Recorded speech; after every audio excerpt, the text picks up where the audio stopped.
नमस्कार, मैं अभिषेक और आप देख रहे हैं राजधानी टाइम्स। आपको बताएं, मध्य प्रदेश में इस समय बागियों के सुर थमने का नाम नहीं ले रहे हैं। ऐसे में नागौद विधानसभा, जो कि सतना जिले में आती है, नागौद विधानसभा से बीजेपी से बगावत कर निर्दलीय चुनाव लड़ रहे हैं गगनेंद्र प्रताप सिंह जी। हाँ, आपको दिखाते हैं उन्होंने नामांकन फॉर्म भरने के बाद क्या क्या बड़ी बातें कही। आइए दिखाते हैं वीडियो। के रूप में मैदान में भरे हैं, जबकि आज आप बीजेपी के कद्दावर नेता विजय वर्गीय से ही मुलाकात हुई है। क्या मन बनाया है आप निर्दलीय मैदान करने की क्या मंशा रही है? देखिए, मैंने बार बार कहा है, आज भी कह रहा हूँ, बड़ा स्पष्ट कह रहा हूँ कि मेरी कोई पीड़ा ये नहीं कि मैं चुनाव या टिकट क्यों नहीं मिली। मेरी पीड़ा सिर्फ एक बात पे है कि मेरे कार्यकर्ताओं ने, मेरे साथियों ने मुझे रेस कोर्स में एक तेज दौड़ने वाले घोड़े के रूप में प्रतिस्थापित किया, लेकिन जब पार्टी ने टिकट दी तो मैं घोड़े से गधा हो गया। अब घोड़े से अगर गधा हो गया हूं तो गधा होने का प्रमाण पत्र तो चाहिए। आर्मी में अगर सिलेक्शन में, पुलिस के सिलेक्शन में कोई जाता है तो अगर उसमें कुछ कमी होती है तो मेडिकल में परिलक्षित हो जाती है। हमारे यहाँ परंपरा है, जैसा कि मुझे ज्ञात है, कि सर्वे रिपोर्ट एक विषय होता है। और मुझे तो सुनने में आ रहा था कि दिल्ली की अलग सर्वे है, मध्य प्रदेश का अलग सर्वे है, सरकारी सर्वे अलग है, मुख्यमंत्री जी का सर्वे अलग है। मुझे लगता है 10 सर्वे के बारे में तो मैंने सुना।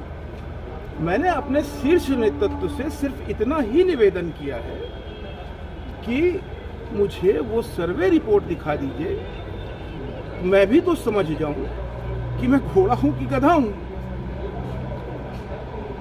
अब बात हुई है, माननीय कैलाश जी तो आज सतना आए थे, मुलाकात हुई है। माननीय नरेंद्र सिंह तोमर जी से भी बात हुई है, आज सुबह उनका भी फोन आया था। और सबने मुझे कहा है कि शाम रात तक आपको चीजें हम क्लियर कर रहे हैं। मैंने कभी नहीं कहा कि मैंने भारतीय जनता पार्टी छोड़ दी। भारतीय जनता पार्टी का कार्यकर्ता हूं, कार्यकर्ता भाव मुझसे कोई नहीं छुड़ा सकता। हाँ, पार्टी को कोई दिक्कत है, पार्टी मुझे निकाल सकती है, मैं पार्टी नहीं छोड़ रहा। पार्टी किसी एक व्यक्ति की थोड़ी। मैं जब भाजपा में आया था तो मेरे आदर्श पंडित अटल बिहारी वाजपेयी थे, मैंने उनकी छवि देखी थी। और जितना भारतीय जनता पार्टी को मैंने जाना है, भारतीय जनता पार्टी में हमेशा सामूहिकता की बात हुई है। मुझे कष्ट इस बात का नहीं है कि मुझे टिकट नहीं मिली। मेरे जैसे बहुत सारे कार्यकर्ताओं को, किसी एक ही को मिलती, लेकिन जब इतनी बड़ी पार्टी है, कम से कम जिस कार्यकर्ता को टिकट नहीं मिलती तो कम से कम उसे कारण तो बताना चाहिए, उसे संतुष्ट तो करना चाहिए और ये बताना चाहिए कि आप में ये कमी। मेरा इतना ही भाव है और ये भाव अगर पार्टी क्लियर कर देती तो मैं जैसे था, और नहीं तो मैदान में हूं। अब ऐसा तो नहीं हो सकता कि कार्यकर्ताओं ने शेर बताया और पार्टी ने मुझे शेरू कर दिया। मेरा इतनी ही लड़ाई है, शेष कोई भी कुछ भी नहीं। नागेंद्र सिंह जी का कल कार्यालय में फिर एक बयान आया है कि मैं चुनाव नहीं लड़ना चाहता था, पार्टी ने मुझे उम्मीदवार बनाया है, यदि पार्टी चाहे तो भी बदल सकती है, मैं उससे साथ दूँ। देखिए, आपने बहुत बड़ा विषय उठाया है। नागेंद्र सिंह जी के बारे में मैं कोई टिप्पणी टिप्पणी नहीं कर रहा हूँ, हर बार उनका यही विषय है। मैं तो अपने नेतृत्व से सिर्फ एक बात पूछ रहा हूँ। पार्टी के संस्थापक थे माननीय आडवाणी जी, माननीय मुरली मनोहर जोशी जी। जरा मुझे बताइए, उनकी क्या उम्र थी जब उनको रिटायरमेंट पार्टी ने दे दिया?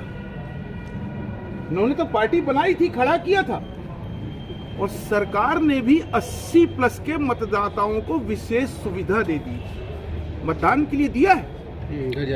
आज ऐसा क्या विषय हो गया कि 83 साल के व्यक्ति को हम पार्टी में उतार रहे हैं? इसका मतलब कि भारतीय जनता पार्टी में कोई कार्यकर्ता बचा ही नहीं। मैं नहीं कह रहा हूं कि मैं अकेला हूं, मेरे अलावा बहुत सारे प्रत्याशियों ने टिकट मांगी थी। मैंने तो साफ साफ कहा था जब बात हुई थी, मुझे टिकट मत दीजिए।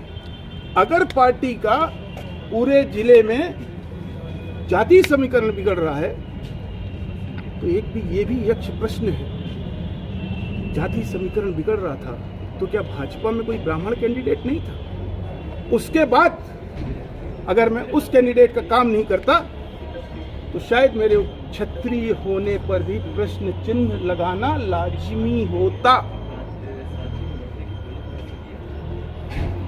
मेरा सीधा प्रश्न है पार्टी से, शीर्ष नेतृत्व से, मैं ये नहीं समझ पा रहा कि यार पार्टी चला कौन रहा है। फिर कह रहा हूं, भारतीय जनता पार्टी में था, हूं, रहूंगा, जिसकी क्षमता हो मुझे निकालो।